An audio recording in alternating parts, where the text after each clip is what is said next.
بات کرتے ہیں ایک گورنر صاحب اور گورنر کی بھی اکاؤنٹیبلٹی کی گئی، ان کا بھی محاسبہ کیا گیا۔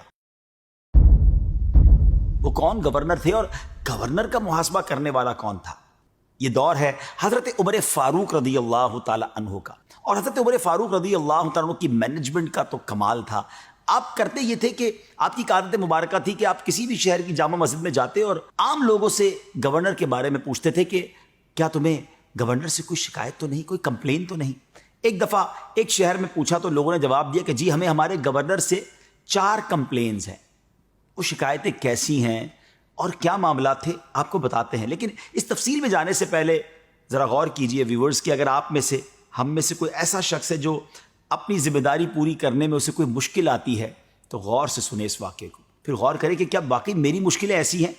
اور اگر ایسا لگتا ہے کہ میری مشکلیں تو کچھ بھی نہیں ہیں تو پھر کوتاہی نہیں کرنی ہے، ہمت کریں اور اپنی ذمہ داریاں پوری کریں۔ اللہ پاک نے جن کو منصب دیا ہے، جن کو موقع دیا ہے، اقتدار دیا ہے، اپنی ذمہ داریوں کو پورا کریں۔ اب اس علاقے کے گورنر کون تھے؟ حضرت سعید بن عامر رضی اللہ تعالیٰ عنہ تھے۔ وہ 4 کمپلینز کیا تھی ناظرین؟ پہلی کمپلین لوگوں کو یہ تھی کہ حضرت سعید بن عامر جو ہے وہ فجر کے بعد نہیں ملتے بلکہ اشراق چاشت کے بعد ملتے ہیں۔ دوسری کمپلین یہ تھی کہ وہ رات کو نہیں ملتے۔ تیسری کمپلین یہ تھی کہ وہ ہفتے میں 1 دن لوگوں سے نہیں ملتے، اور چوتھی کمپلین یہ تھی کہ وہ کبھی کبھی بے ہوش ہو جاتے ہیں۔ حضرت عمر فاروق نے جب وہ 4 کمپلینز، 4 شکایتیں آپ کے سامنے رکھی تو جو حضرت سعید بن عامر نے جواب دیا نا، جب آپ بھی سنیں گے تو حیران ہو جائیں گے۔ جب آپ سے پہلا سوال کیا گیا کہ آپ فجر کے بعد نہیں ملتے، آپ اشراق چاشت کے بعد ملتے ہیں، تو آپ نے فرمایا کہ بات یہ ہے کہ میری ایک زوجہ ہے جس نے میری تقریباً 30 سال تک خدمت کی ہے، مجھے سرو کیا، لیکن اب بیماری کی وجہ سے، معذوری کی وجہ سے وہ ڈسیبل ہو گئی ہے، اور اب میں نماز فجر کے بعد ان کے لیے ناشتہ بناتا ہوں، ان کی کچھ خدمت کرتا ہوں اور ان کے کپڑے بھی دھوتا ہوں، اور اس کے بعد میں لوگوں سے مل پاتا ہوں، اس لیے مجھے تھوڑی سی تاخیر ہو جاتی ہے۔ دوسری کمپلین لوگوں کو تھی کہ آپ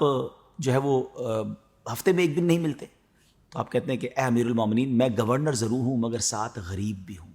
میرے پاس پہننے کو یہی ایک جوڑا ہے، میں ہفتے میں 1 دن اس جوڑے کو دھوتا ہوں پھر اسے سکھاتا ہوں، اس لیے لوگوں کے سامنے نہیں آ سکتا، اس لیے میں ہفتے میں 1 دن لوگوں سے نہیں مل پاتا۔ تیسری شکایت جو ہے کہ میں رات کو نہیں ملتا، تو حضور اب میری عمر زیادہ ہو گئی ہے، داڑھی کے بال سفید ہو گئے ہیں، اور مجھے ڈر لگتا ہے کہ کہیں اللہ کی بارگاہ میں قیامت کے دن پکڑا نہ جاؤں، تو میں رات بھر اللہ کی عبادت کرتا ہوں، سارا دن تو مخلوق کے ساتھ ہوتا ہوں مگر رات میں نے اللہ کے لیے وقف کر دی ہے، وہ رات اللہ کی عبادت میں، گریہ وزاری میں، دعاؤں میں گزارتا ہوں تاکہ رب کریم میری بخشش فرما دے۔ لوگوں کی آنکھوں میں آنسو آ گئے، لیکن پھر بھی سوال کیا گیا کہ حضور یہ چوتھی جو وجہ ہے وہ کیا ہے کہ آپ اچانک بے ہوش ہو جاتے ہیں؟ تو آپ فرماتے ہیں کہ میری عمر 40 سال ہو گئی ہے، اور کبھی کبھی مجھے اپنے 40 سال کی زندگی کے بارے میں غور کرتا ہوں تو 40 سال کے گناہ یاد آتے ہیں کہ میں نے 40 سال میں نہ جانے کتنے گناہ کیے ہوں گے، اور قیامت کے دن کہیں میں رسوا نہ ہو جاؤں، تو اس لیے وہ یاد کر کے اس خوف کے عالم میں بے ہوش ہو جاتا ہوں۔ اب ذرا غور کیجئے ناظرین کہ یہ ہے اللہ والوں کی شان۔ سیدنا امیر المومنین حضرت عمر فاروق کی بارگاہ میں آپ نے پھر یہ عرض کیا کہ اے امیر المومنین، ان شکایتوں کے نتیجے میں جو میری سزا بنتی ہے وہ مجھے آپ دے دیں۔